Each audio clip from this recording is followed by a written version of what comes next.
All right, there we are. Good evening. Yeah. Wow, great start. See, I missed 1 week and I screw everything up. Can't even do it a simple intro. Good evening, everyone. There we go. That was hard.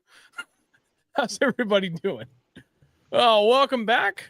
First and foremost, apologies for not doing the show last week. I was traveling for work, and just the way things worked out for the Wednesday night and then going into Thursday morning, it just really simplified things for me to be able to just skip it for the week. And to be honest, too, the service at the hotel I was staying at was not great, so it probably would have been pretty challenging to make that all happen. And the lighting was terrible. Just everything about it wouldn't have worked out. So better to take a week off and continue on with a better quality product than it is to try and force it, in my opinion. That's what we always try to do. So that's why we did not have it last week. Plus side, I do not foresee any other travel coming up for a while here, so we should be good to just continue to roll on for months now. Other than that, I appreciate everybody that stuck around, and we got a couple of videos up. We had one from Sean. He uploaded a swimbait special video that was pretty awesome, and then I got a condensed version of last week's topic up, so that one went pretty well. So I appreciate everybody that's doing the support on this. Other than that, I mean, that's all I have for like pre-stream announcement stuff. So Mr. Miller, you have arranged a very special guest for us. And before I let you do the proper introduction, Mr. Sleeman, I believe you are good friends with Rob Jones, who I was out fishing with last week.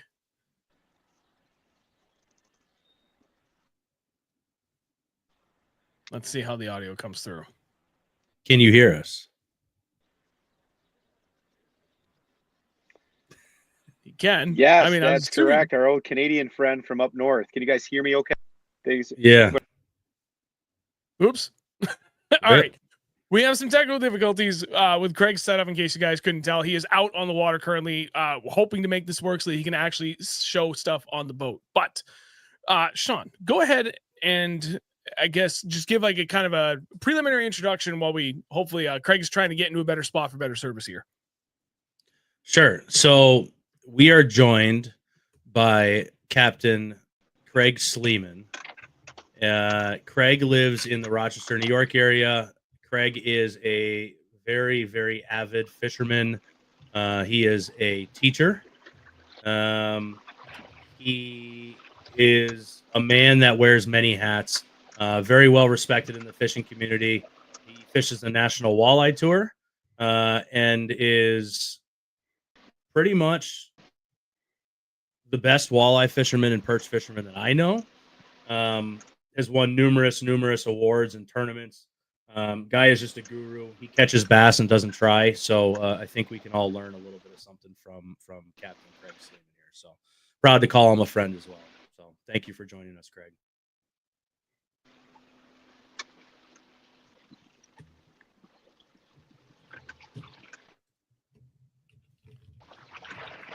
Well, I think the issue we're going to have right now is that there is a significant delay on audio. Thanks, Sean. I hope this is coming through okay. I know it might be a little delayed here. I'm going to work on a better spot out here on the Finger Lakes. We're out here just kind of learning some new water, trying to put some things together.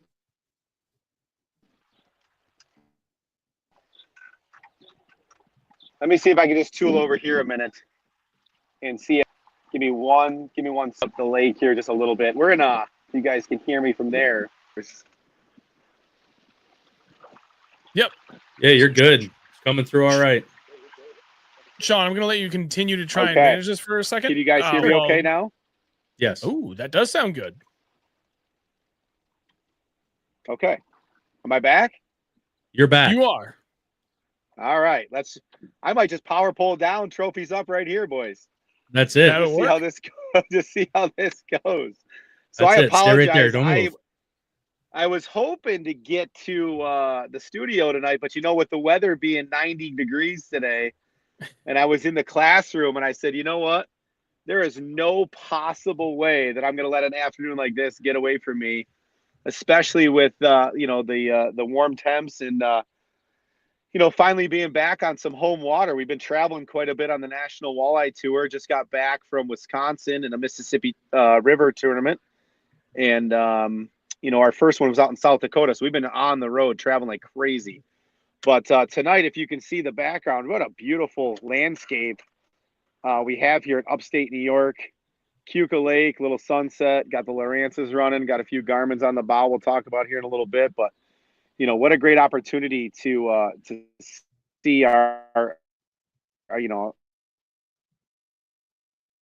a place that, I call home, which is bass fishing, walleye fishing. And, it's a spot that, not only do we recreate, but we also can compete here. And so that's kind of the cool part about it is, we do have some competition on these lakes that, can get pretty grindy. I mean, some guys can come out here and put some big bags together, not only in bass world, but, also in the perch world, which we participate quite often in the springtime. And, some of these lakes are starting to pop up. Actually, this lake's got a few walleyes in it. So believe it or not, we're getting closer and closer to putting 5 and 6 pounders in, out here on a lake that, generally speaking, doesn't have many walleyes in it. So kind of a cool spot.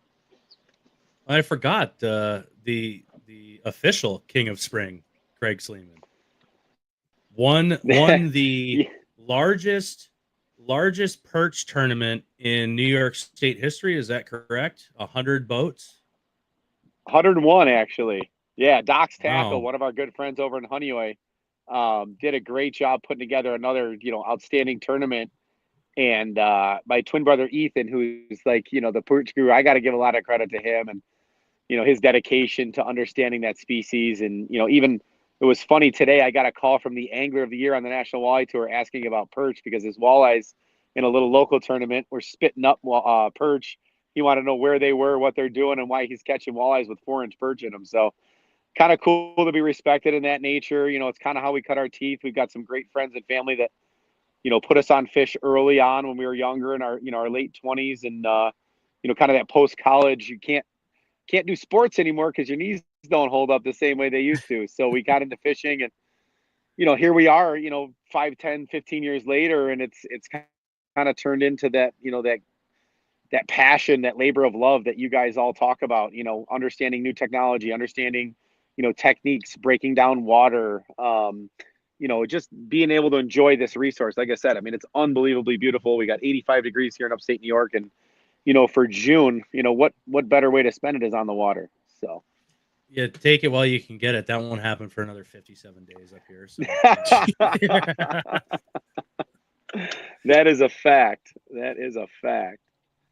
But I think, But I anyways, think because you're on the water and we want to try to conserve as much daylight, I think we just jump kind of right into it and just kind of go after it. So, I mean, today it's all about using electronics to break down water, whether it be new water, old water, just essentially using electronics to find fish, and hopefully using those electronics to understand what type of species that you're looking at, and kind of how they're grouped, where they're positioned, where to cast, so on and so forth, and we can kind of go down that rabbit hole as we see fit, but really using electronics. And so it kind of starts with the 2D sonar, and then you kind of get into the side imaging and the down imaging, and then of course obviously the ever so polarizing topic of forward facing sonar.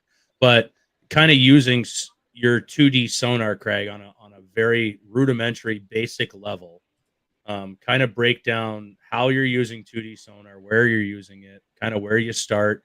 It obviously starts with mapping things first, and then the sonar, gets turned on, and then you go from there. So kind of walk us through the process of that. Yeah, that's such a big thing with us, and I think it does come down to just its time and efficiency. And I think what 2D sonar really teaches us is, at high speeds with a good, and I say this good, I say a great placed transducer, we can find fish, find structure, find weed edges, in minutes, not hours. And I was just out tonight, and I'm still reading bottom, and a lot of guys have this struggle. Is I'm still reading bottom with 2D sonar at 50, 60 miles an hour. Am I marking tons of fish at that rate? Probably not. But, if you can dial in a 30-mile-an-hour program and still mark weeds and still mark fish and still mark some areas that, of interest, how quickly does that help us be more efficient, when we do get to a new body of water, when we go to a place we haven't fished. I haven't been on this lake since last fall. Like, I have no idea what's going on here. You brought up a good point. I'm sorry to interrupt you real quick, but no, it's good. A lot of guys and myself included, right? Like if I get anything over like 7 miles an hour, like when the second I start to punch it, like my sonar's gone. I lose the bottom, I lose everything in my bass boat. But like I've been on your boat and we've been going 40, 50 miles an hour and we still got sonar. We're reading it. Where placement? Where are you placing that for the best? And that's the $1 million question. Is every boat is different. When you take it down to your local dealer and say, hey, let's put a 2D high speed transducer in here, let's roll. They're going to put it on a piece of starboard, or they might, depending on if they have a through haul capability of glassing it in on a glass boat, or down on a step. But there are definitely some key locations that can make or break. And I say, you can go through every setting in the book, here on your 2D sonar on your screen to try to clean this up, to make it go, but has nothing to do with that until you start. Your A1 enemy is that transducer placement. And, ours in this Ranger 621 that we have here that I'm in right now is actually a through haul transducer just for Lowrance, 83-200. It's just a two-stepper, but at the same time, where we have them place that, and sometimes, I learned from a couple of the pros that are on our tour is, they put in 2 and sometimes 3 of these, because one may not read at the higher speeds. One may get a bubble in their epoxy when they place it in the glass. If they do an external, let's say, on a step or on an area, that may read, certain speeds and then not in other speeds. So there are multiple places, and it really comes down to your make and model of your boat of where that's going to be best practice for you. I know on some of the bass boats, they would definitely benefit, under that step, but down even below where that water intake and where your plug might be located. And if they can get that skim, and you can get that high speed skim to read, at those higher speeds, you're going to have no problem at all getting bottom. And, I struggled with it for years on my little 18-foot Alaskan Lund, where I just could not get it to read. And finally, I just kicked it down 2 notches, went out, ran around for a bit, came in 1 more notch, and it was dime. It was perfect. So it takes a lot of experimentation. And a good buddy of mine also out in Iowa, Matt Reaver, he's got a set of tires that he has in a little riverbed at a launch locally near his house. And he'll put a new boat together and put a new transducer on. And he knows that there's a very specific piece of structure and how it's supposed to look and how it's supposed to mark, and goes back and forth, comes into the launch, puts it on the trailer, takes his transducer, adjusts it 2 clicks down, boom, back out to those tires, goes back and forth. Oh, not good enough. Let's go back up a click or 2. So you could spend a whole day in just transducer placement and adjustment of it to get it reading for your vessel, your boat, your make and model. I mean, it's going to be different with everybody. But in my experience, again, my opinion, a through haul transducer for us in the glass has been the best for high speed. Those, the external just has so much noise and so much commotion. And, obviously guys place it, based on where their prop spin and rotation are going. But, personally, everything for us, cleanliness wise and getting that best picture of speed has been through haul. And that's a tough challenge too, because going through hull gets a lot less turbulence based upon, depending on where you can get it.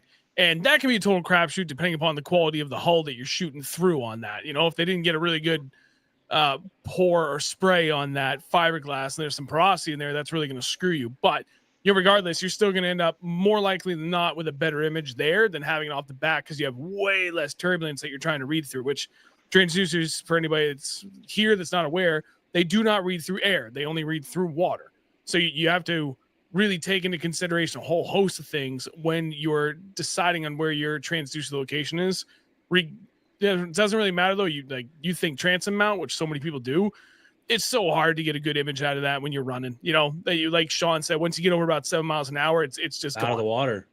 I mean, for us on the bass boats and stuff, like mine's out of the water. I think I get like a little bit of a spray, like a little rooster tail out of it, because it's just like it's clipping the top of the water, but not in the water to read it. My screen just goes blank and whatever. Yeah. And again, like I said, really, it all based on make, model, and where it's best. And that's something that, unfortunately, nobody wants to drill holes in their boat to try things, right? And so you really have to have a solution to, can you take a piece of that starboard? We use, just some 5/8 HDPE and epoxy it to a back panel, to a back transom. And sometimes, that's a great way to move things left and right. And you've got to be careful too, like, coming off a strake on an aluminum boat, or coming off, a small, placement of where one of those strakes might be in, fiberglass could disrupt the water differently in one boat compared to the other. So, but playing with that's the key, is really doing some experimentation, taking the time, getting to the launch, going through the process of adjusting up, down, and different placements to finally landing on something that works for your boat. So my suggestion, start there, and then, call somebody, have one of your buddies come out and, look at it, help, maybe look at a level, maybe look at a YouTube video where a guy, is really good at placing it for that make and model. We've got a good friend, Ross Robertson, over in Ohio, that's really good at putting them on Rangers. Every time I call him and say, hey, my buddy's having a tough time putting his 2D transducer for high speed, he's like, just watch my video. So there's some guys out there that are doing it right. And, we can point those guys in the right direction if we know that make and model and what they're trying to achieve. So once you get it in the right spot, I mean, that's probably 90% of the battle, is getting it in the right spot. And then the other 10% is learning how to read what it is the hell that you're seeing. But like, once you got it in the right spot, right, starting with 2D sonar, and I know you do a lot of like, sonar work at speed cruising. But what are you looking for? Because a lot of times, people have sensitivity turned up. They're getting a lot of false readings. They think it's bait. It's not bait. They think it's a fish. They turn on fish ID and it tells them that they got a giant down at 20 feet. And really, it's just like nothing. So like walk through a little bit of that kind of finagling for the right settings. Obviously, that's going to change. But can you guys see this okay? Yep. It's a little blurry, but we can see it. Yeah, sure. Hang on. So, just, in general, just looking at this, some of the stuff, we can go back to this. There we go. So, in general, just a very simple 2D sonar, right? And I'm sitting still. I'm in 7.5 feet of water. Looking at this, making sure that we know that this is the bottom, obviously being not under speed or under power. But if I were to put this under power, I'm actually going to do that here. Let me just see if I can get this thing running. And what I'd like to do is, if I could, let me just throw a power pole up here. Kind of want to show you guys what this looks like, at speed, which is kind of cool. If I can get this to come up, there we go.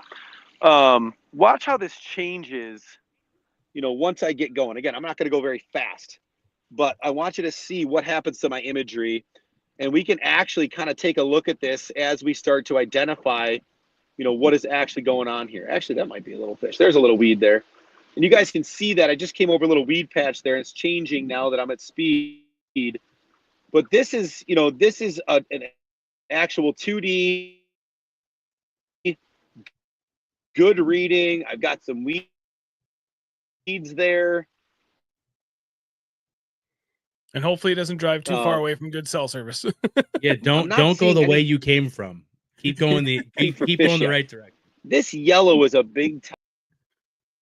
Oh, no. No. I shouldn't have said anything. Jinx, go back, Craig. We'll get him back on. Oh, we'll give him a second. This is so ideally we're going to try and let Craig do exactly what it was he was showing you guys. If not, I have a bunch of screenshots, like just generic screenshots I found online from like a wide variety, like all the major OEMs here, Lowrance, Humminbird, Garmin, like etc. So we can pull those up and just use those for examples, but we were really hoping that Craig was able to make this work. Hang on, he's back. Oop. There you are. I'm sorry, lost my spot. I got to go back to my spot. That's all right. You know, when you are looking at this at speed, you really need to understand, you know, what it is you're trying to identify. And again, you know, here could be a small fish right here on this bottom, if you guys can see this in this 8 feet of water, right? Now, in comparison to that with, we'll call it down scan. You know, down scan is going to be a much different. I've got fish reveal on here. And so the air bladder of that fish is really going to only look like maybe a little piece of rice. You know, if it's a good solid return, you know, maybe I've got some solid return of that yellow because I do have an overlay of this 2D sonar over my down scan. But generally speaking, you know, this is probably, you know, something that I'm going to have to just get some time on the water, study, see if I can understand what it looks like when I see a weed like this one. Or maybe this is bait. You know, could there be some suspended fish here? Right now, my sensitivity is at probably a point or a +4, if you will. And so, you know, as I start to slow down, and again, I want to stay in my spot to give you guys the best reading possible here. But, you know, looking at these weeds, you can see the differentiation. There's not a lot of yellow within them. You know, I can see the weeds here, and I'm building a picture. I'm building an entire kind of, you know, floor model of what this bottom is starting to look like. I don't see any fish in this at all because, again, I'm not seeing that good yellow return, and I don't see that fish overlay showing it. Even this bottom is kind of a, we'll call it overlaying structure, but, you know, really isn't telling us much about fish. So, you know, you really have to kind of study this and really look at it in your own, you know, your own format that's going to allow, you know, Hummingbird's going to be different than Garmin. Garmin's going to be different than Lowrance. But really getting on the water and identifying, you know, weed patches, identifying, you know, what do these fish really do look like? And so that when you do get to your boat, you've got, you know, an answer to, and I'll try to get back in the frame here, get an answer to what are you physically looking for, you know? And so that just comes with time on the water. So what do the colors mean, Craig? Go through, like, obviously the color palette, the reds, the blues, the yellows on the 2D. And that to me, you know, again, is a personal preference, right? So looking at mine, that yellow is going to be my densest and most, you know, air bladder return. That's going to be probably my bigger fish, the fish that are going to be, you know, in that, we'll call it game fish range. You know, we're talking bass, we're talking smallies, we're talking walleyes. You know, those fish are going to have more yellow in that base. When they start to go to that orange to the blue, you know, especially in this Lowrance, and sometimes these pallets are available again in other manufacturers, you're going to see a big change, you know, when you see that big solid return of that yellow. And so again, that's that dense return. That's going to be that air bladder return. And that's what I'm really looking for. I wish I could go drive around the lake and show you guys fish at speed because it obviously changes. But I know I have some slides that I can share with you guys, and we'll probably come back on maybe in the summer or fall. We'll talk more about, you know, how we can prepare for looking at this now that this is kind of the intro show. But, you know, really, this is, again, saving me all kinds of time. I'm not going to fish unless there's something on my screen worth fishing for. And so I could take maybe my first 2-3 hours of being in a new body of water and just keep driving until we see. And I think, Sean, you and I experienced that when we had that May trip for walleyes on Oneida, where we just were not fishing around fish until I said, okay, boys, we got to put some sonar on and really get after it until we can find something. And we found some suspended fish and we put the screws to them and had a great opening weekend there with the boys. So, you know, again, I think it's something that it has to be a trait through your own personal, through your own personal experience. And, you know, here we go. This is awesome. So thanks for putting that up there. So on the took me a minute to find that. That's totally okay. You've got, and I love putting this split screen together. I love seeing both 2D sonar and down scan just because of the fact that, I mean, look at that strong yellow return there, right? And it shows a game fish, it's showing striped bass, whatever, but you can definitely tell the difference between that lesser return of that yellow to orange to blue, which is going to be your bait fish. And that is something when I take people out fishing, they're like, oh my God, your screen's full of fish. I'm like, guys, these aren't really fish. This is actually bait. And that's one thing that we're also trying to look for is, you know, what's the difference between a minnow bait fish pod or a bait fish ball compared to a bug hatch pod? And sometimes our fish are relating to bugs and sometimes our fish are relating to minnows. And sometimes the minnows eat the bugs, you know, so there's a couple different ways to break that down. But what a great way to build your own story, you know, for your timetable for that day by putting both a split screen of 2D sonar next to that down scan. And again, goes for all makes and models. That goes for, Garmin, that goes for Lowrance, and also to you guys that, use those Hummingbirds, which again, some of the best side scan known to man for sure. So I'm just going to say it. The Fish ID, the worst thing ever to happen to graphs. Sure. It's tricked a lot of people into thinking that there's something there that's really not. I mean, yeah, it can totally throw a guy. I mean, yeah, fill us in. I mean, I've had tons of experience with people like, oh, look at this. These are fish. They're not fish. No. So Mark had a really good question here. Northeast bass fishing. Is there a color palette, Lowrance specifically, that's best, or is that really just personal choice? For me, I do think there are some that are better than others, but ultimately it does come down to personal choice. Given the conditions and especially the kind of lakes that you're on, what it offers for structure, there is a couple, like 2 to 3 color palettes that I think are better than most others, but what that final best one is going to be will come down to personal preference. So yeah, wow, that looks good. I know a lot of people that are big fans of the green. I'm not a huge fan of it. See, I used to be a fan of the emerald on the Garmin for forward-facing sonar, but I've kind of gone back to the amber, and then I'm also playing around with, I can't remember what the heck they call it, but it's what would be number 10 on Craig's screen right now, which is like or 2, right? It's the blue background, and so these fish on the live scope, they really pop, and you really actually get those hard returns out of it. So this blue one? Yeah. For live scope. Oh, geez. Lost him again. And we lost him again. But as far as like color palettes go, like the 2D color palettes are a little bit different for me. I kind of prefer the white color palette, whatever it is, number 1 or whatever. Like Sean was presenting there on the left. That to me is what I kind of look for. But when I'm doing down imaging and side scan, I prefer the blue color palette. I think it's number 9. I think it's number 9 on the Lowrance for side scan and down imaging, Craig. The color palette. It's the blue, I do believe. That's the one that I like.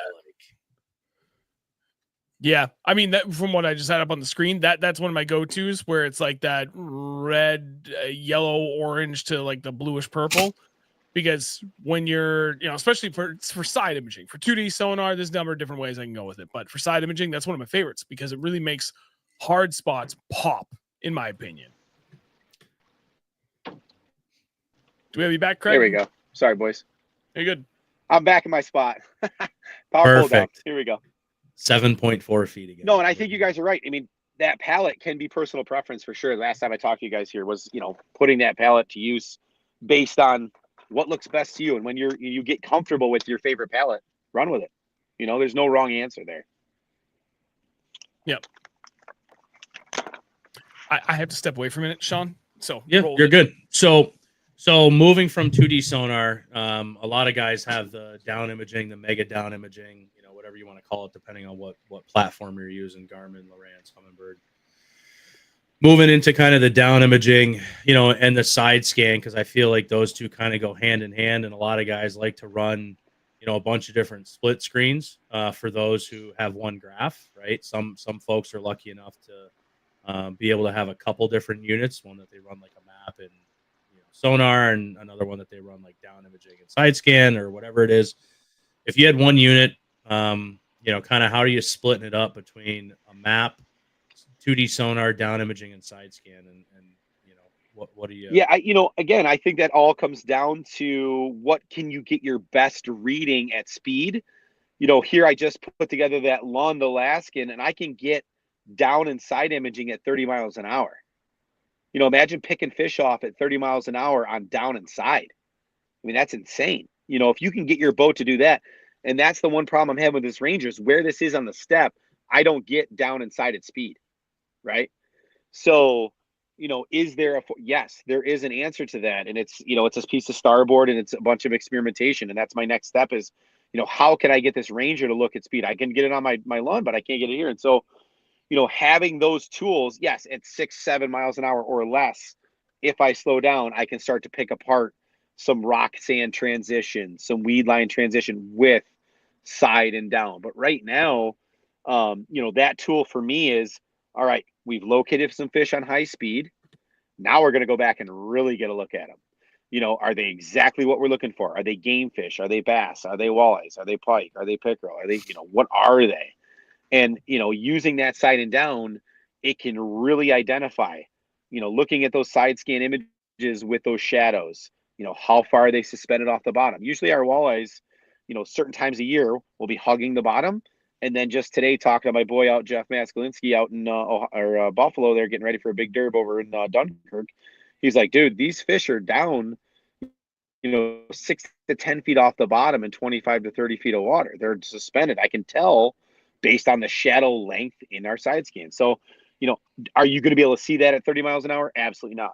But, once you've honed in on, okay, I've grouped some fish. They're definitely here. I'm going to spin around. I'm going to slow down and go over them. What a great tool before you even have to go to the bow to grab your forward facing, before you have to even think about it.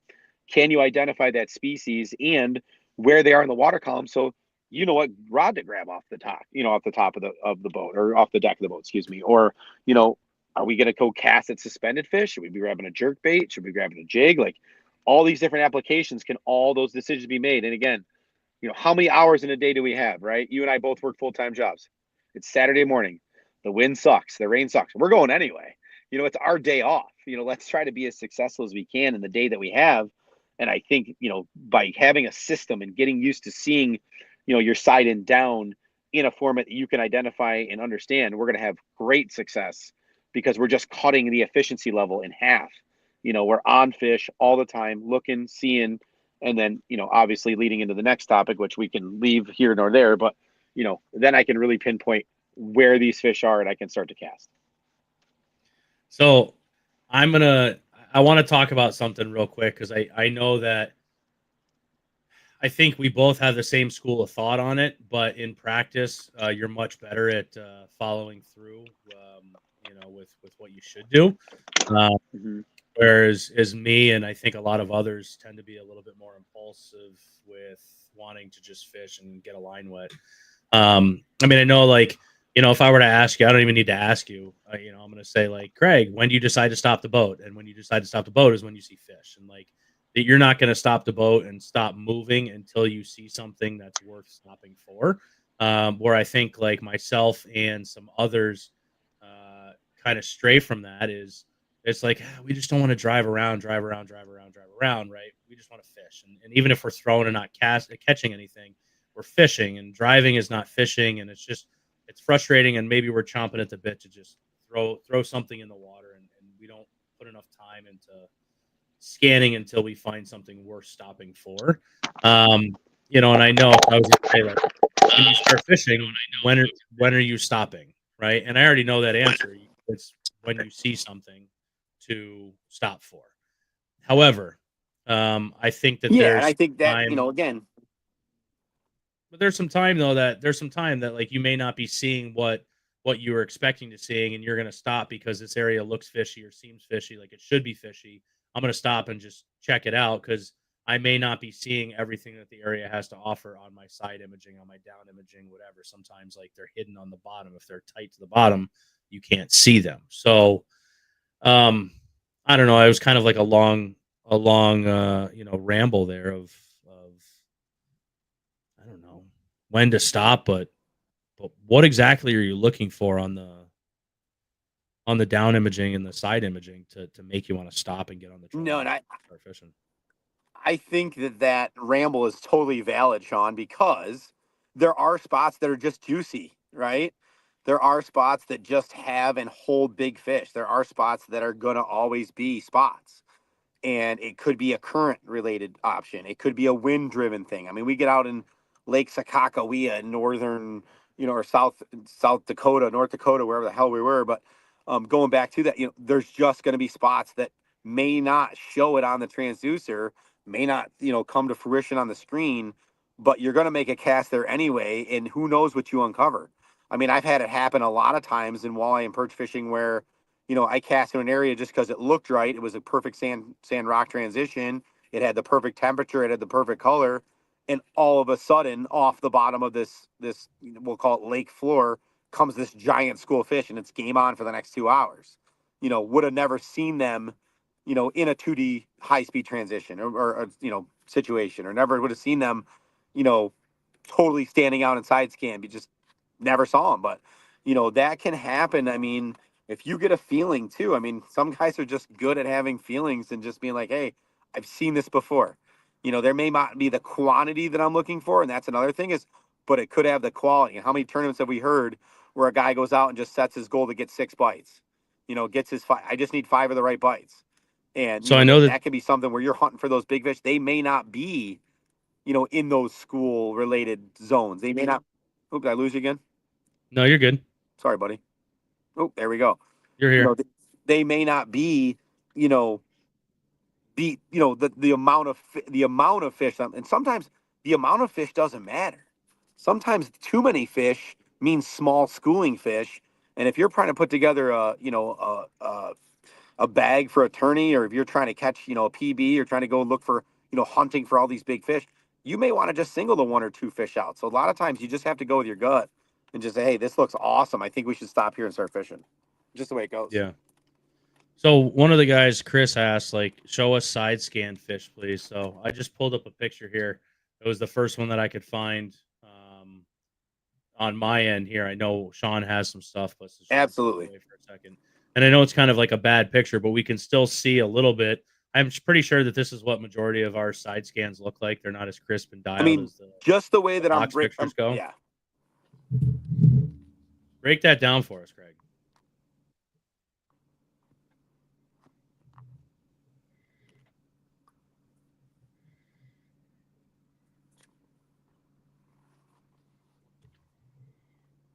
Can you hear us, Craig? Uh-oh. Sorry, Sean, I lost you there for a second. I apologize. No, you're good. Can you guys hear me still okay? We're good? Yep. And you see the screen here with the side imaging. We're Craig? breaking down the side scan just for a second here. Yep. And looking at this, you've got some pretty suspended fish here. I mean, those fish, if you're looking right down the center of the fairway there, those white, we'll call it small little pieces of rice, are suspended fish. And you can see to the left quite a few more shadows. And with those shadows being as large as they are and as far away from those little pieces of rice, for lack of a better definition of that, those fish are going to be wicked high in the column. I mean, almost, under the keel of the boat. I mean, they're up in that water column. Where that becomes helpful, obviously, is now where to target those fish. I'm going to turn around and look at that school. That's a beautiful school of fish. To me, I mean, I'm 100%. If you're in, it looks like 14 feet of water, it's 40 degrees. Those fish are coming up because that water that's warming on the surface is probably, going to be the best place scenario for them to get warm and in that early spring period for sure. And that sun starts warming up that surface film. Those fish start to come up off the bottom and start to get warm and get more, metabolism rolling. I would say for sure those are, identifiable as fish that are 100% suspended. And I'm throwing something that's going to be, up in that water column, skimming that surface, maybe even top water at that point, Well, and you can start to see where like it on the right changes, side. and I don't know if you can find another image, is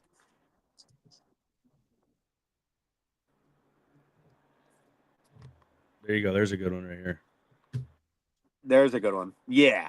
Now that, off to the right there, 50 feet. I like to use that range. I'm a 50 to 80, even out to 100 is probably my max, because then I start to lose definition of what I'm actually physically looking at.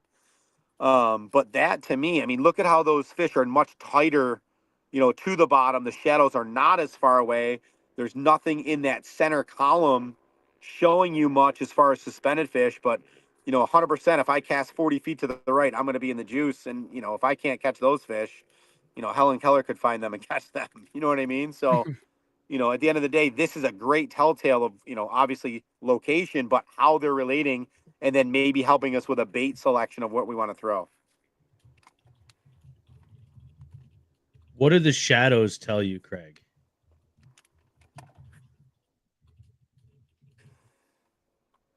How are you reading those shadows? Did he get me back in here?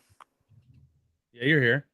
Yeah, and those again, yeah, the further the distance is from that white piece of rice is going to be how far up in the water column that fish is relating. So I'm looking for a shadow for fish that are on the bottom that are much tighter, almost like taking, and if you were to take a flashlight and put it onto a potato, right? The further away I bring that potato, the further away that shadow gets. If that potato stays on that surface of your cutting board and you put that flashlight on it, it's going to stick tight to that bottom. So I'm really looking for that. And then I can also identify that good strong return on that pallet. And this is where my settings come into play. This is where I may want to up, my contrast a little bit to really start to define that white good air bladder return so that I can see that that's an actual fish and not a rock. And a lot of guys will obviously pick through and see rocks thinking that they're walleyes or thinking that they're bass or perch or whatever. And a lot of times they're not. And but this to me is a big school of something more like perch and possibly some bass, in that format. Yeah, because you can see For some of sure. this stuff here now, right? And you see like there's some rock or something Exactly. on the So bottom now you're here, and then talking, there's yeah. fish off of it. And there's a log just north of it there. You can see that Yep. horizontal that's kind of coming across there possibly. And that's another big thing. That's another great structure related, this structure scan, this side scan is a big telltale of environment. Where are these fish living?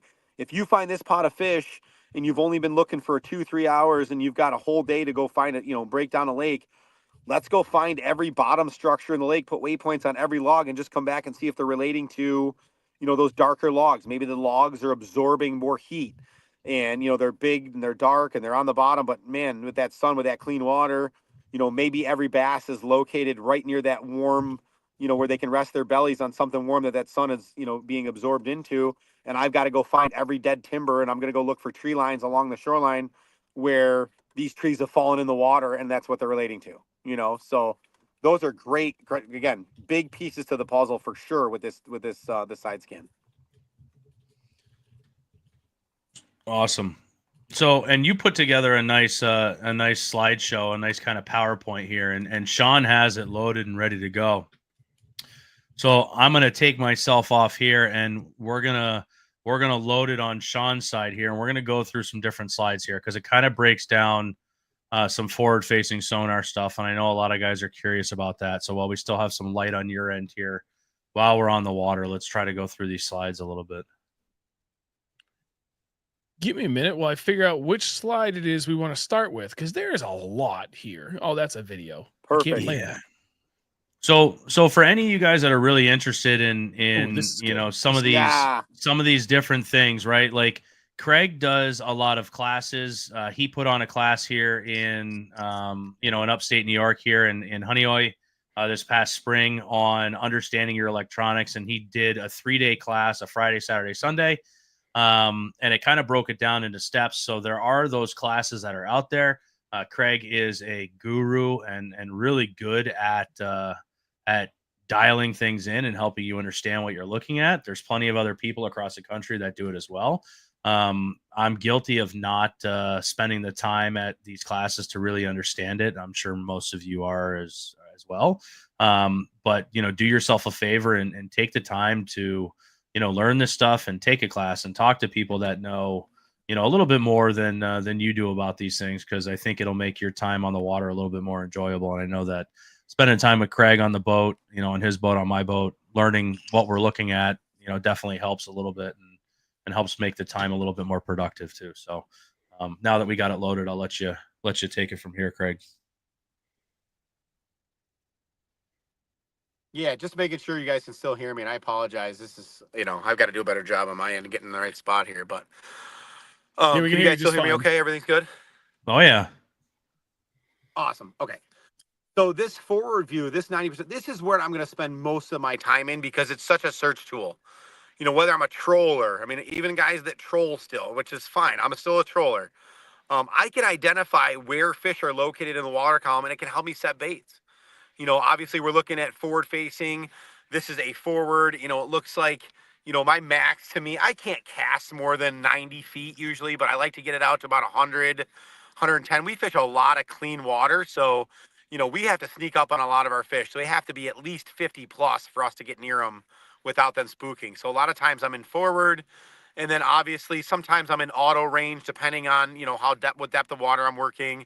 If I'm constantly in and off, structure or going from shallow to deep, I'll obviously, make some major adjustments with that. But, generally speaking, when I'm forward facing, everything is 100% in forward, a lot of the time.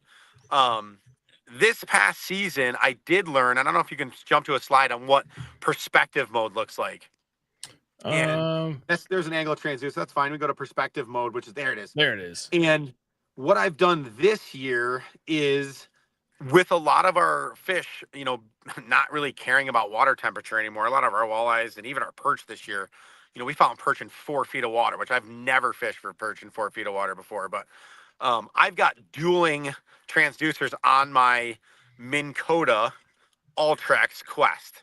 So on the can, I'm running forward, but on the shaft, I use a fish obsessed mount. All the guys in Ohio make this beautiful mount that allows me to see in perspective. So I've got both transducers on my forward facing so that I can see not only where they are, in that panoramic or in that, we'll call it perspective mode, but I can also see them on forward. And what that helps me do is actually line these fish up. We fish a ton of current.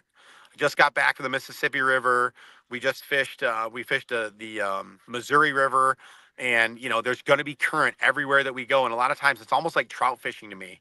If I can see where the head of the fish is versus where the tail is, I can precisely add my cast and, applicate that bait and carry that bait to that fish's nose rather than to its tail. And that just completely changes the game as far as my fish strikes. And so what I've learned is if I can have both of these running in that shallower water, it makes a huge difference. Now, obviously, this is way overboard. For the weekend warrior, this is crazy. But if I'm 12 feet and in, I would love to have you guys try this perspective mode, especially in bass fishing, because it is making a huge difference on identifying, number one, species, but number two, just kind of where they are. So when you are casting, number one, you're making fewer casts, but number two, you're making super accurate casts. And again, this goes back to my big word that I started at the beginning of this, is efficiency. If you're just casting a cast, you might connect on, 2 out of every 100. If you cast efficiently and accurately, you might cash in on 5 out of 6. You might get 7 out of 10. You're reducing the amount of casts that you're making, but you are increasing your odds of getting bit because you're putting that bait in that strike zone, at all times, as much as possible. So I've been running both of these applications. It's been very helpful in my game for sure. So, and I know when we're talking about it, like you're talking about it with perch and walleye in mine here. A lot of the guys here are thinking about it in bass, and they're not that much different. They kind of behave similarly. They occupy some of the same areas in the water, on the lakes and stuff like that. A lot of them, bass feed on perch. The walleye feed on perch. It's kind of crazy. They're a little cousin. They're eating them. But kind of put it in perspective for these guys too, with like, listen, and I know you hate catching the goofy bass here, but you're damn good at it, even though you don't try to do it. So, I know a lot of the viewers here, like a lot of the guys, we're big bass heads here.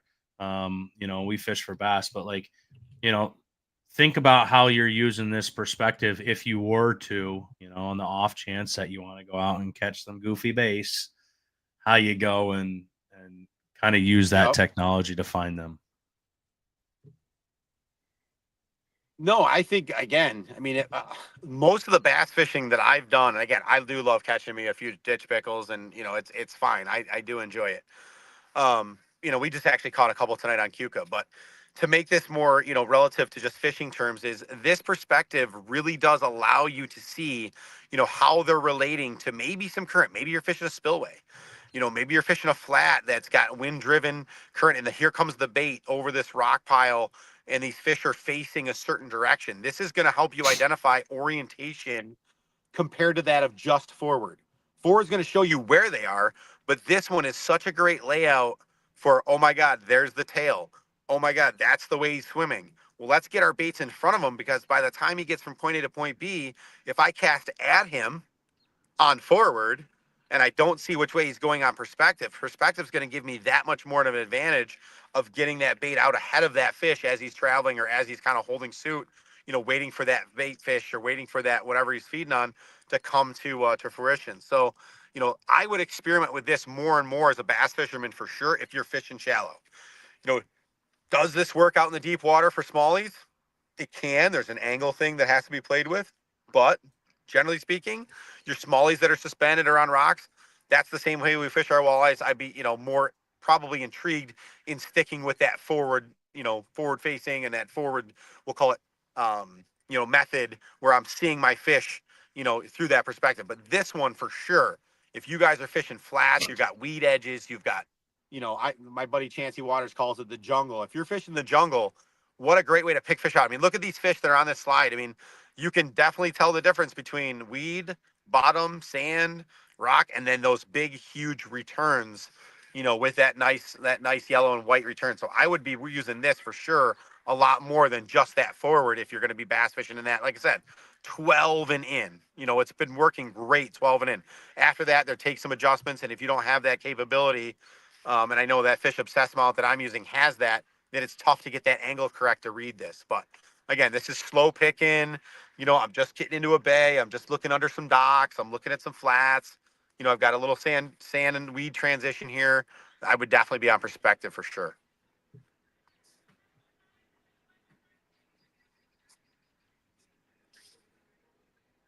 John, what do you got? Me? I got nothing. I'm just sitting here and enjoying listening to somebody else talk for once. Especially hearing somebody that really knows their stuff. I could talk about this all day, and I've done a couple of videos on this exact topic. But it's nice to be able to have somebody that understands this, and especially coming from a different background too. Not just being diehard bass guys like us. And that's important because the technology is still the same regardless of how you're applying it.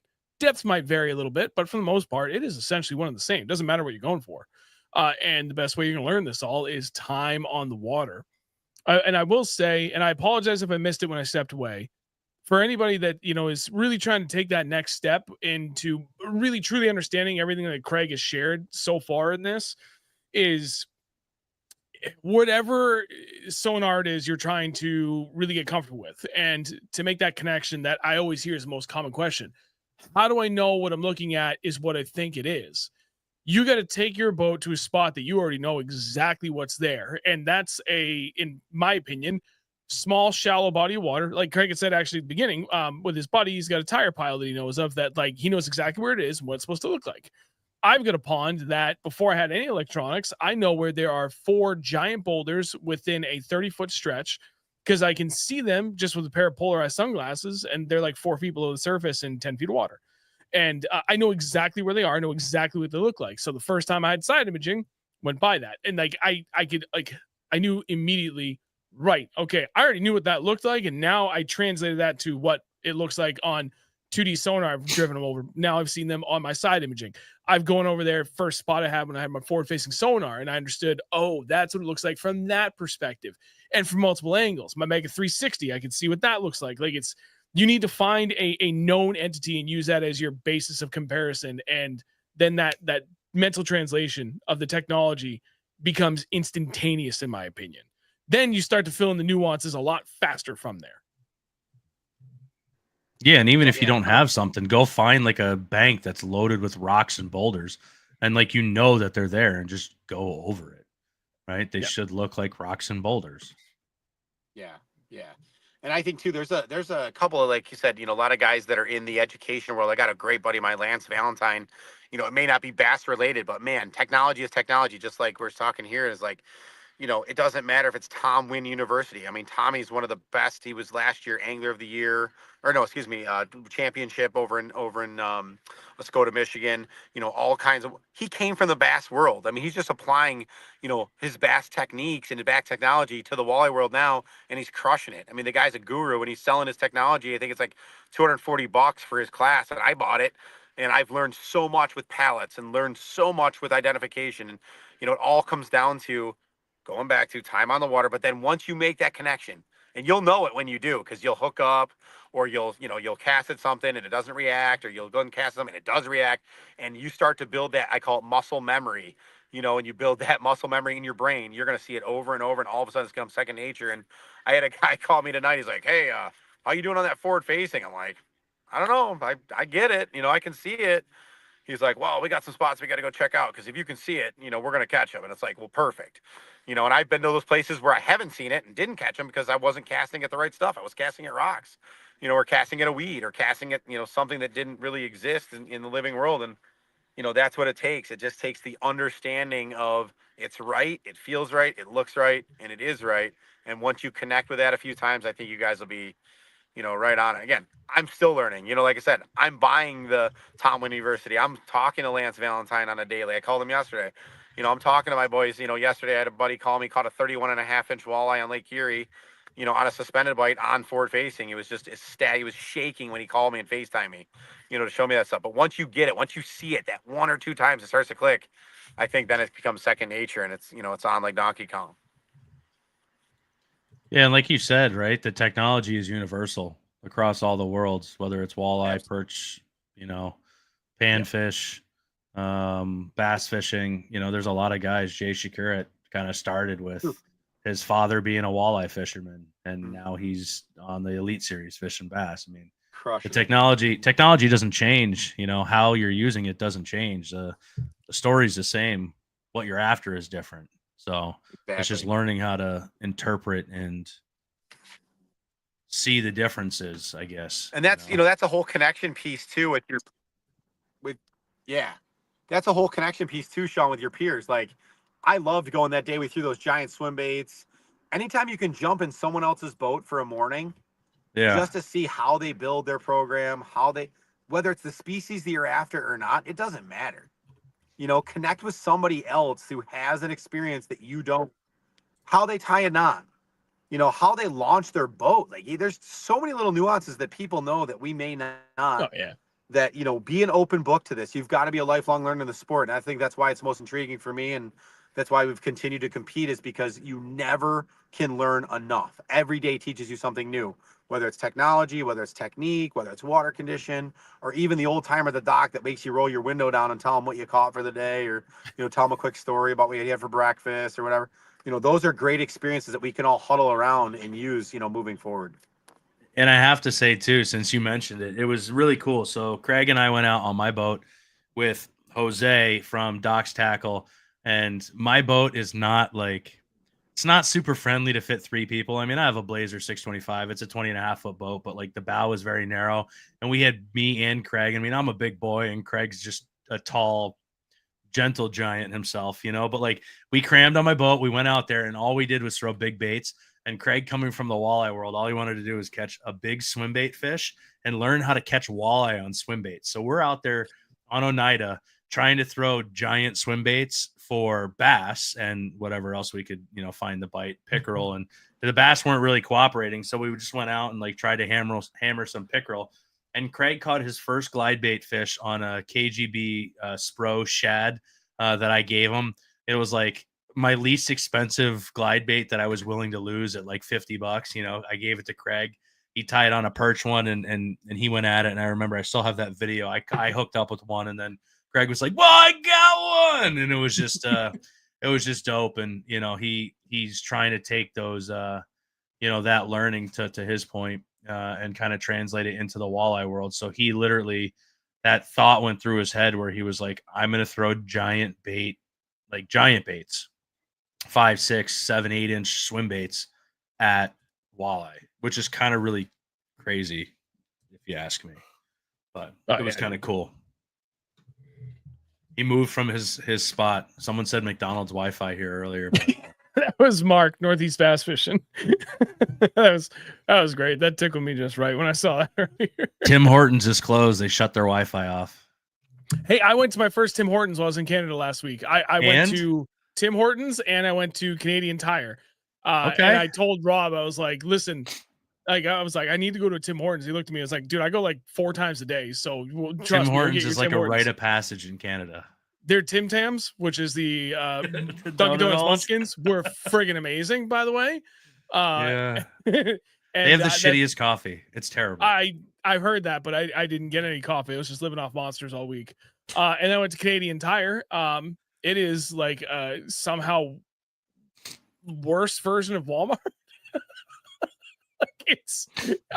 Dude, it's halfway between like a Harbor Freight and a Walmart. I was Costco impressed. 0.25. Yeah. It was like if Wish.com had an actual storefront. Like Temu storefront. Yeah. I love it. But no, it was great to actually go and experience that. I almost bought a Tim Hortons mug just for the sake of having it and to say like I got to go to Tim Hortons. Dude, I thought having like Dunkin' Donuts everywhere around here was bad. No, Canada knows what's up with having coffee shops on every freaking corner. There's a Tim Hortons everywhere out there. Tim Hortons is the spot in Canada, and we've got a bunch here over by us. Yeah, you're right. I thought it was like legitimately like a Dunkin' Donuts where it's just like coffee, breakfast sandwiches, donuts. No, they actually have like real food there too. And like it's like a lifestyle stuff. Yeah, I was like, okay, I can get behind this. But I had my Tim Tams, and I did have one of the best chocolate chip muffins I've had in quite a while. So there was that. At Tim Hortons. Tim Hortons is a place where people they like take the family out for family gatherings. Like we go, like, oh, we're gonna go to a nice restaurant, and they're like, we're going to Tim Hortons. Canadians are weird, man. They're just built different. I got a Canadian really in my family. She's from where the fuck is she from? Figured it. Oh, I'm gonna have to. I have to. I gotta look. Oh, she's from Newfoundland. Oh yeah. All right. Oh yeah, that's way up there in the middle of nowhere. Now I think about it, I haven't talked to him in a few years, but we had a gaming buddy when we had the gaming channel that was from Newfoundland, and he had Newfoundland. He had a giant YouTube channel at one point during doing what the hell was it? It was Euro Truck Simulator, like literally like the 18-wheeler simulation like video game, and he had a hell of a setup, and the dude blew up doing that, and it was awesome. I still do have two friends, one from Moncton and the other one from Fredericton, both New Brunswick. And then oddly enough, one of my subscribers from my gaming days, I was staying in London, Ontario, and he messaged me. He was like, dude, that's where I grew up. And he lives in Washington now. I was like, oh, is that where you were? World. Up in London? And and then I had another guy from, I still talk to him every once in a while. From the gaming days, he's like, dude, I literally live in London. Let's get dinner. And I couldn't meet up with him. I didn't have enough time, unfortunately. But dude, we Ryan and I, my younger golfing brother, Ryan Miller Golfing. We grew up going to London, Ontario for hockey camp every summer. Really? We'd stay up there for like a week or two and go to hockey camp up there. That's great pretty little slick. spot. Yeah. I tell you, I really wish I had a little bit more time to spend kind of exploring, but I do not afford myself time when I travel for work to go do things like that. Is Craig back? No, he's still spinning. Yep. All right, I'll leave him there. I was waiting to see if it would. I'll wait and see if he actually. Wait till his face shows, Yeah. I do not like when I understand when I travel for work, I'm given an opportunity that I do not squander whatsoever. And even though I never would even I don't know, dude, I make sure I'm busy sun up to sundown. And I did exactly that while I was out on this trip. And we made the most of it and hoping to see the results of that on YouTube pretty quickly here. I got to tell you, pretty goddamn awesome to be able to do that. Talk about it a little bit because you were, within what you can talk about. Right, because obviously some of the stuff that you were out there doing, like just generally, you don't need to be hyper specific, but some of the stuff that you were doing out there for your work, like what were you seeing? What were you seeing as you were going to find those fish that we were just talking about today? Dude, I tell you, it was different going out there with someone as experienced as Rob Jones, who is fishes a lot of the same tournaments that Craig does, just not on the NWT, the National Walleye Tournament or Trail.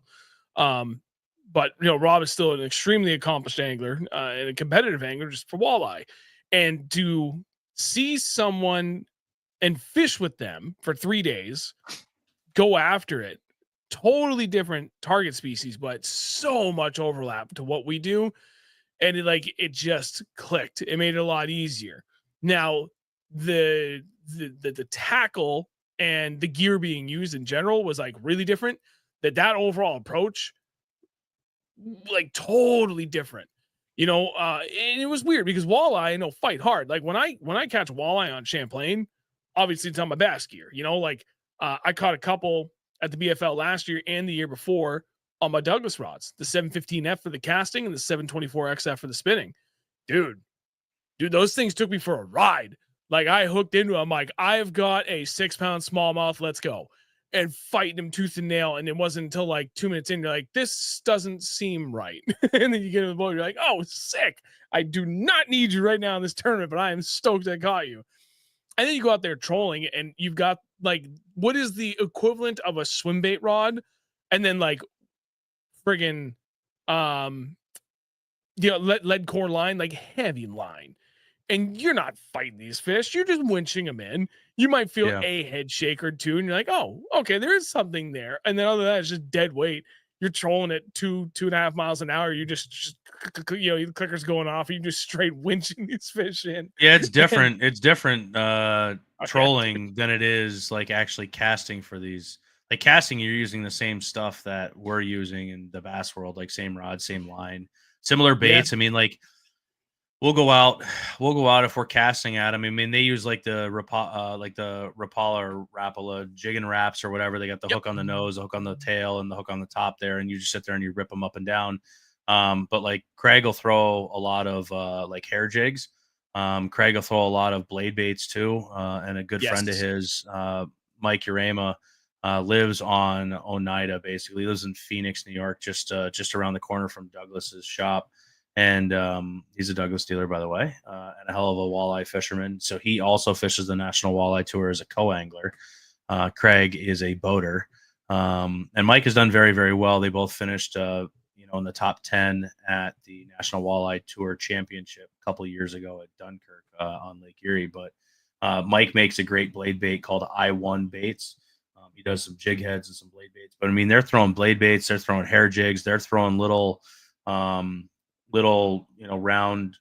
jig head,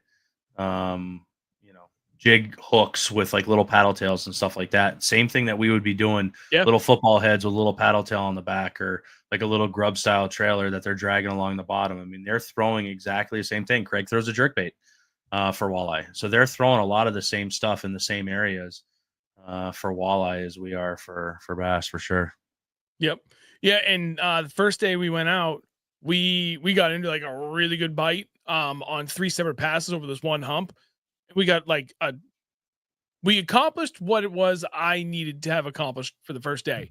And he told me, he was like, bring some casting gear because like we can still do what you want to do, but cast at them. And like there's no BSing with this. Like we can use this while doing this, even though on the surface it would never make any sense.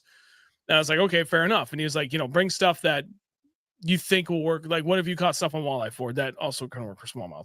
And I was like, oh, okay, yep. I've literally caught walleye on the open water sniper with just a little general on the back, or a paddle tail. So I brought those and I was slinging those. And he was working. I'm not gonna give up what he was throwing because he was a little tight-lipped about it.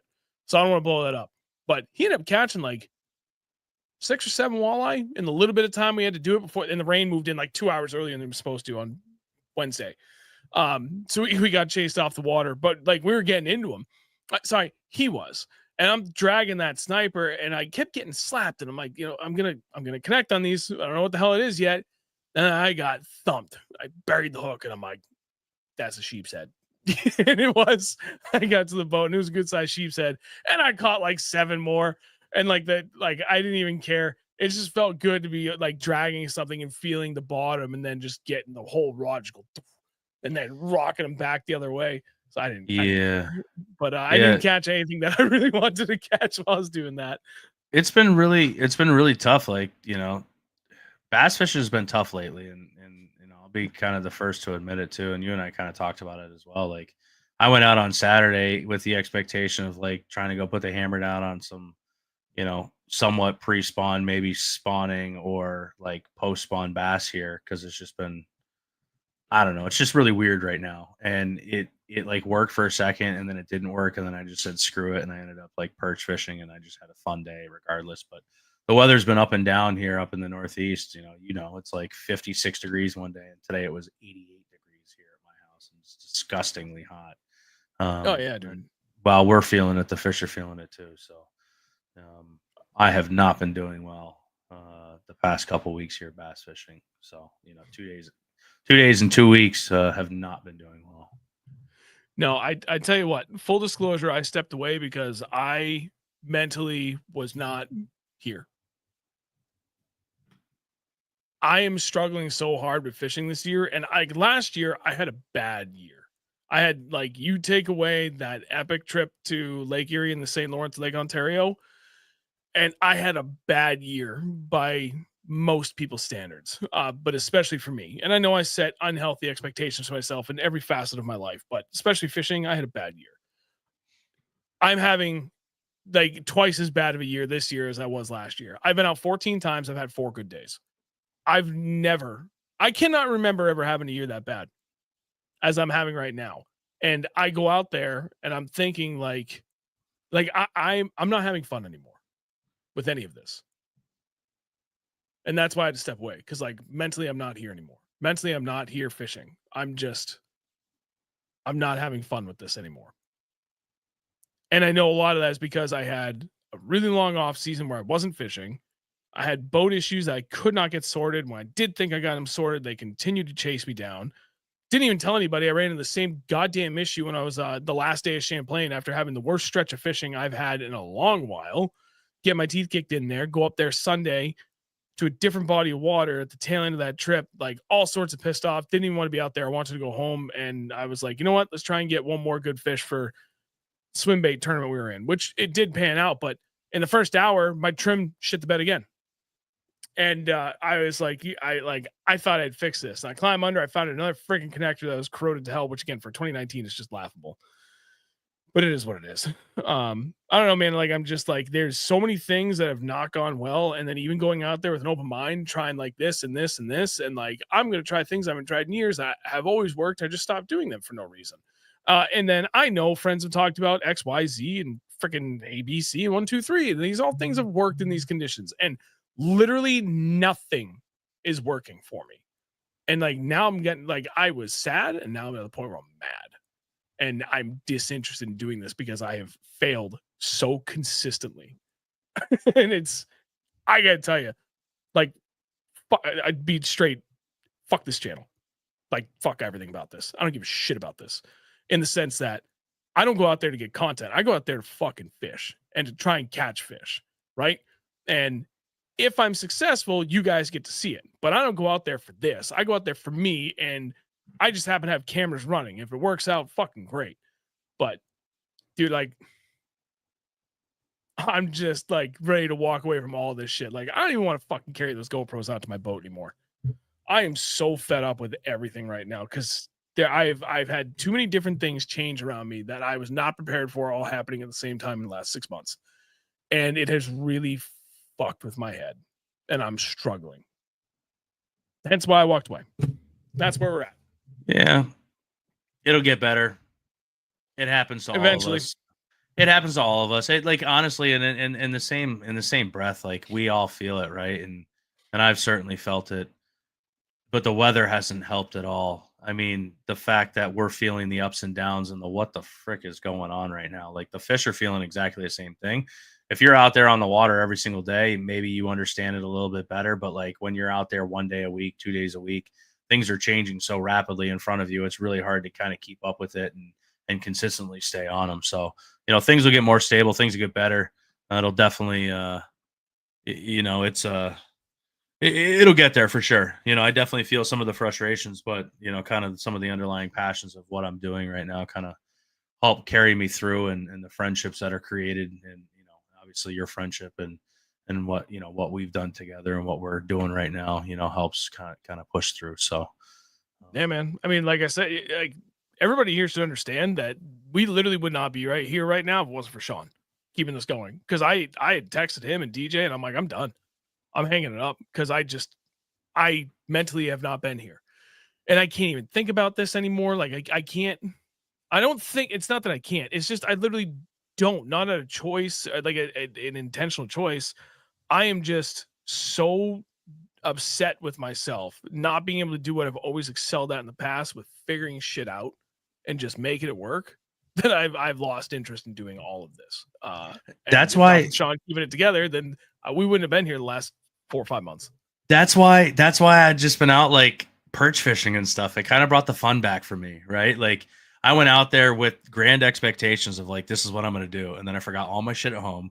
I had to call my wife to bring all the stuff down almost 40 minutes away. She met me down at the boat launch, brought all the stuff. I tried throwing it. It didn't work. And then I was just like, screw this. And I just went out and perch fished. And it was like, it brought the fun back to me again. And I was like, I went out and I caught fish and I didn't get skunked. I hooked into a monster bass and I lost it and it hurt. But then I went and I just hammered like tiny little perch all day. And it made everything better. It made me feel better. I went out there, I didn't get skunked. And, so a lot of times, like, I don't know, I get kind of sucked into like, I just want to find bass. I want to find bass. I want to find bass. All these pesky little perch, these sheep's head, these, walleye, whatever. Going out with Craig and going out with some other folks that like, perch fish and walleye fish and go out there and pike fish. I mean, there's guys here on local Facebook pages that like these guys went out and were targeting like snakehead all day today. And they had a hell of a day. And I'm watching them on like the Rochester, New York fishing page. I'm like, that looks like fun.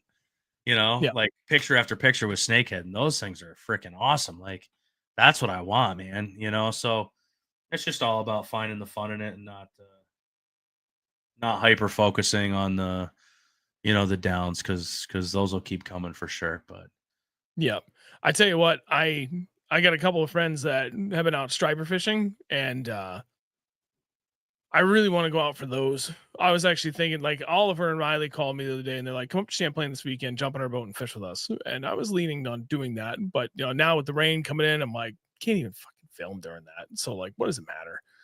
And I was like, maybe I'll grab my son and go down to Connecticut. Because I know there's a spot down there where there should be a lot of stripers, probably a lot of schoolies right now, but it doesn't matter. Because with the water temp being up a little bit, those things should be friggin' fighting hard. And to be able to take my son out and watch him stick a couple of those, it'll be a long day. It's a 3-hour drive down there, but I think for him it'd be worth it. So if there's another spot closer where I knew like I could definitively get into brackish, well, I gotta make some phone calls because I gotta get my boat, like away from the pure salt because it's not really meant for salt water. Yeah, I don't know. That's what I'd really like to do. I'd love to go chase stripers. God, I wish I had more money that I can afford to chase 2 expensive hobbies to have a saltwater boat too, man. Go see Sean Place.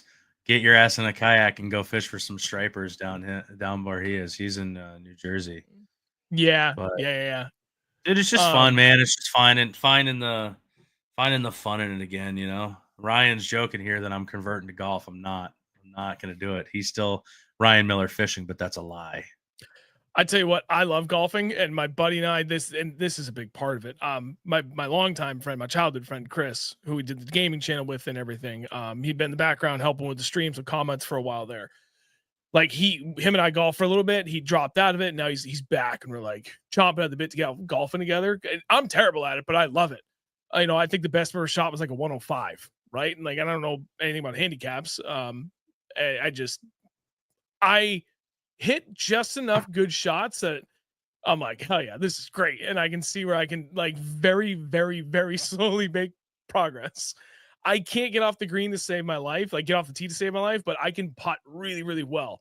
So I love doing it for that reason. And we've been chomping to get out there, but like you said about the weather, and this is the heart of everything. Like going back to the tail end of last year, every weekend has been dog shit weather. And when it hasn't been dog shit weather, I have had other obligations that have not allowed me to go out and just fish and pursue that. So it's just like seasonal depression is a real thing. And typically like by middle of March, that's when it starts to go away for me. Not this year. Nope, dude, it's still hanging on because being stuck in an office all goddamn week, or when I'm working remote in my basement, which has no sunlight, I do enough that I really need 2 screens, and trying to work on just a singular laptop sucks. So like working outside is kind of out the window for me.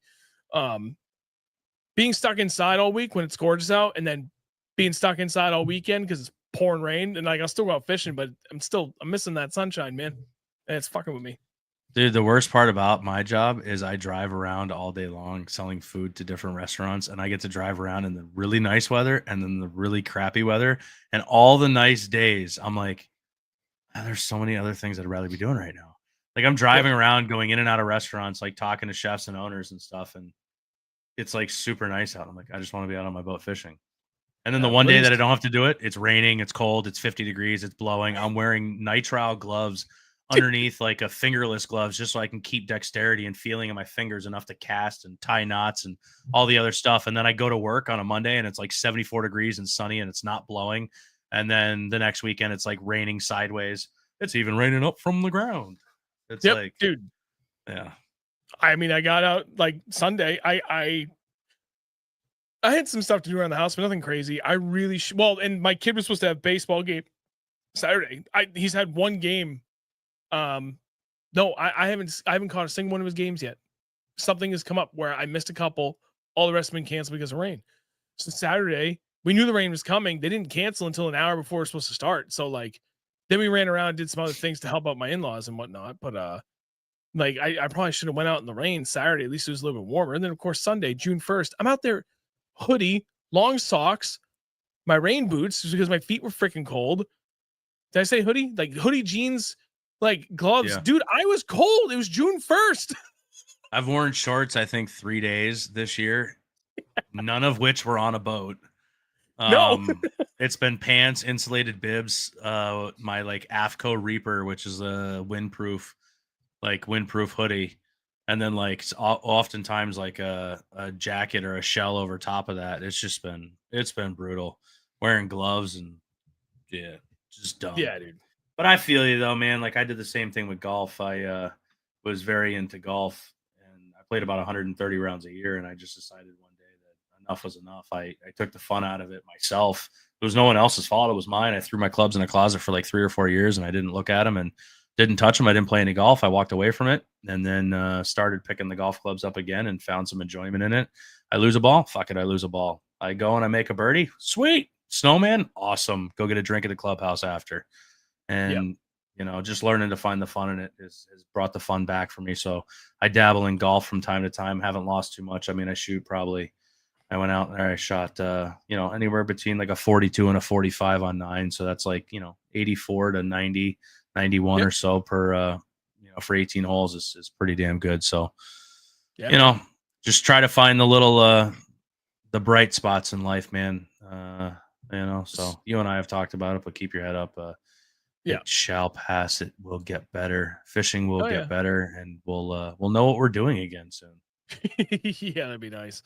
And it's funny. My wife's been saying the same thing, and it's a great comparison for golfing and fishing because she's like, you just need to go out there and just like have fun, like don't overthink it, and that's where a lot of my stress is coming from.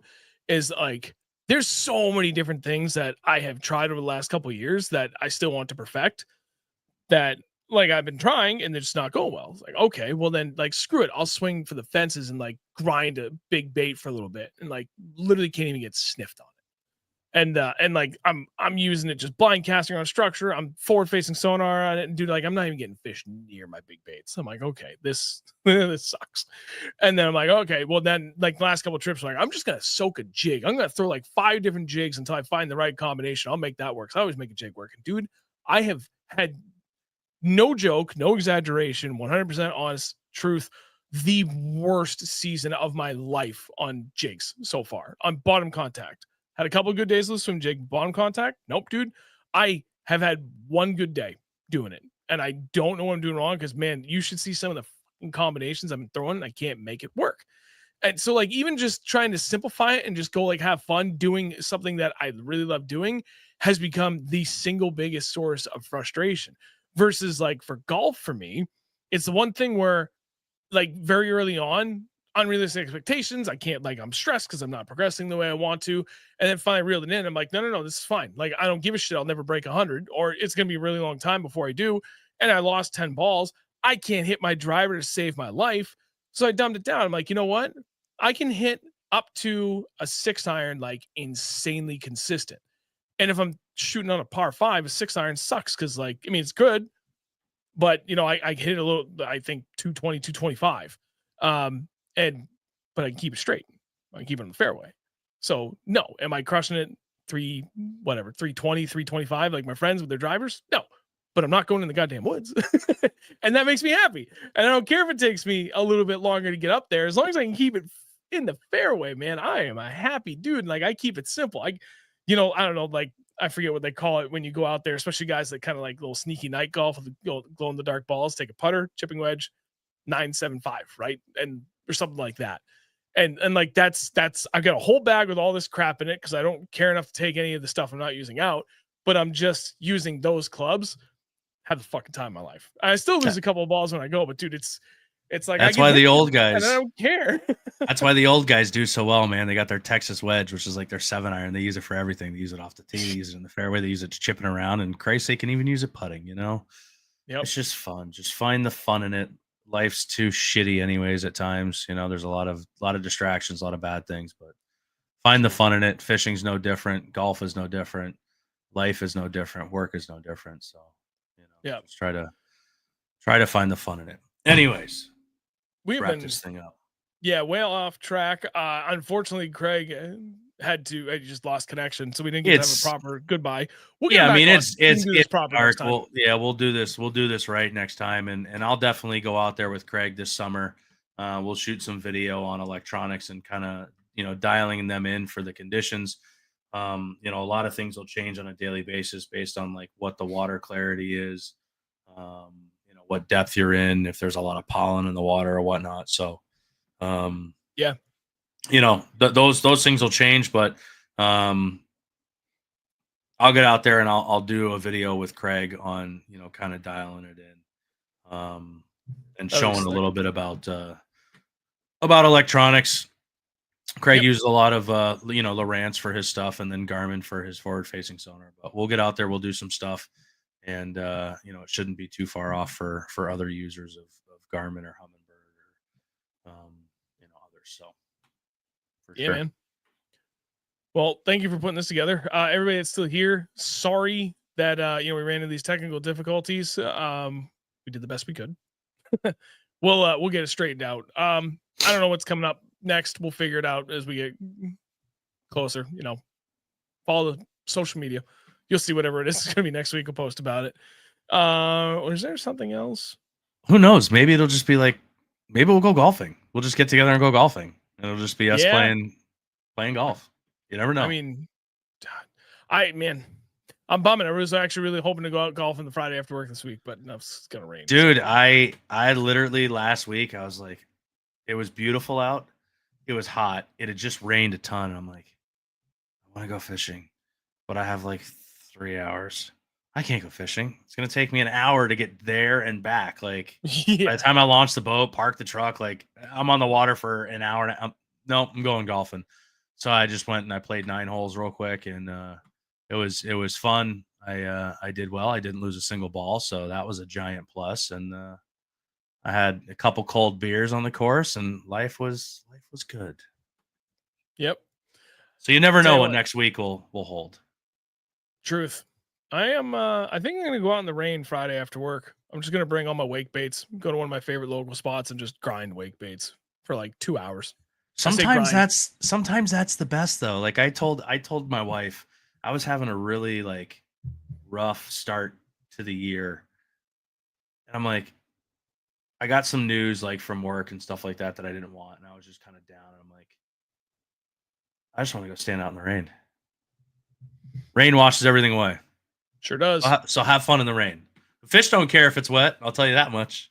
Yeah, they're already wet. They don't give a shit. That's it. And that's what all that FXR is gear for, man. FXR gear is for. Stay dry. That's it. I gotta wash mine. Mine are covered in freaking walleye slime and blood. You know how you can wash it? Go stand in the rain on Friday. Yeah, exactly. Just sitting there with like a little scrubby brush, like rubbing my whole body down the rain. Be like, what the fuck is that guy doing out there? Yeah, mind your own business. Dawn dish soap, not just for cleaning oil off seals and oil spills, but it's also for cleaning your FXR rain gear in the rain. Exactly. Yeah. All right. Everybody, thank you for tuning in tonight. I totally forgot whoever's here still. Drop a like before you go, please. Would appreciate it. Other than that, thanks for watching. Catch you guys next week.